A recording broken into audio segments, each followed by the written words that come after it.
Ich mache das Intro. Nein, ich tue noch rasch für das Intro und dann ignorieren wir dich. Also die Kamera. Dich nicht. Hallo miteinander. Wir sind jetzt hier im Musikstudio, das wo das Musikstudio soll werden. Und mit uns ist der Patrick Schwitter. Aha, ja, da kommen wir ja, hallo zusammen. Er hat ein Tonstudio in Zürich. Zürich. Genau. Dann reden wir so. Genau. Und er hilft uns jetzt netterweise bei Raumakustik, Thema Raumakustik, und dort haben wir gar keine Ahnung. Und auch sonst wird er uns noch einige Tipps geben können. Wenn mich Leute fragen, hey, look, extrem wichtig ist einfach wirklich ein guter Lautsprecher.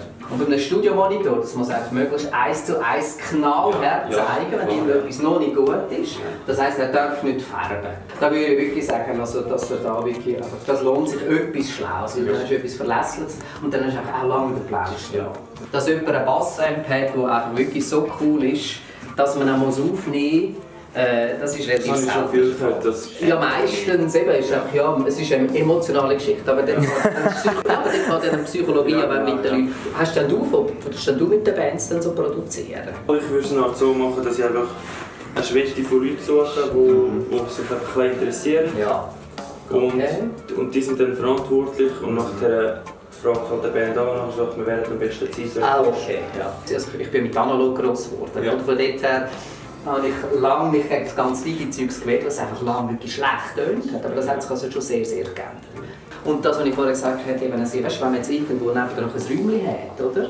Dann kann man zum Beispiel Gitarre, einfach der Speaker einfach auch outsourcen, oder? Yeah. Das heisst, hättest du da innen zum Beispiel eben Schlagzeug, also eigentlich akustisch ist das einzige Schlagzeug, das innen böllert. Ich meine, wenn du jetzt da innen bist und Schlagzeug allein und der Gitarrist und alles, das meine, dann hast du innen 800 dB Pegel und es ist einfach weder lustig noch wird es gut, oder? Und so kannst du gleich eine gute Trennung bringen. Ich finde es extrem wichtig und produziere auch die Gruselstimme und dass man sich wirklich genug Zeit für den Gesang lässt. Weil der Gesang, die Sprache, das kennen wir am besten, oder? Du merkst subito, wenn irgendetwas nicht stimmt. Und je nachdem, ich meine, für viele Leute gerade Gesang ist, ich meine, das ist das intimste Instrument, oder?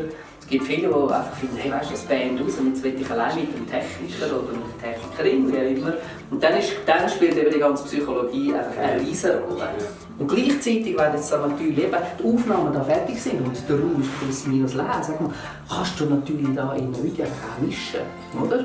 Da könntest du natürlich wie dein Eckchen, also ich habe das eben anderen auch schon quasi empfohlen, du hast jetzt wie dein Eckchen, wo wenn jetzt Aufnahmen sind, hast du jetzt deine DAW und so und deine Kopfhörer, da brauchst du nicht viel Platz. Ja, genau. Oder? Dann findest du so, jetzt sind wir fertig mit den Aufnahmen, dann kannst du jetzt die Lautsprecher anstellen, dann kannst du in den Raum rein. Ja. Aber weißt du, das könnte ja sehr... Es gibt sicher auch eine Lösung, um es mobil zu machen. Genau, das ist das, was ich meine. Du hättest eben flexible Akustikmaßnahmen. Also ich würde das so machen. Und wenn du jetzt eben so eine Kabine hättest, kann man natürlich eben nicht den Gitti-Amp dort reinstellen und würde sicher viel mehr nutzen als einfach gar nichts. Das wäre mega cool. Also, da könnte man das gerade beim Fenster noch gut.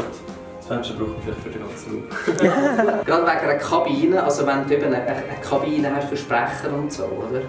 Also einfach selber etwas zusammenbasteln macht wirklich keinen Sinn. Okay. Das ist normalerweise relativ teures Zeug, aber erstens eben, es wirkt. Dort innen hast du dann auch eine Akustik, weil einfach nur ein gedämpftes Räumchen, dann tönt es, wenn du unter der Wolldecke, oder? Und dann hast du eben auch so Resonanzen, oder? Also, und Dämmung, dass es wirklich genug ist, das bringst du nur mit Masse an.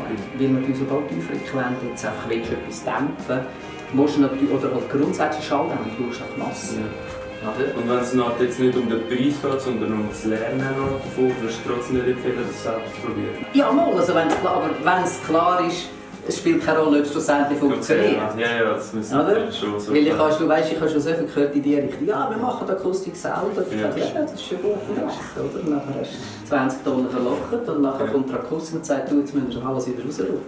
Ja, aber ich habe einen Kollegen, der kommt dann und sagt, ja, von denen gibt es jenes. Seit YouTube ist jeder ein Experte.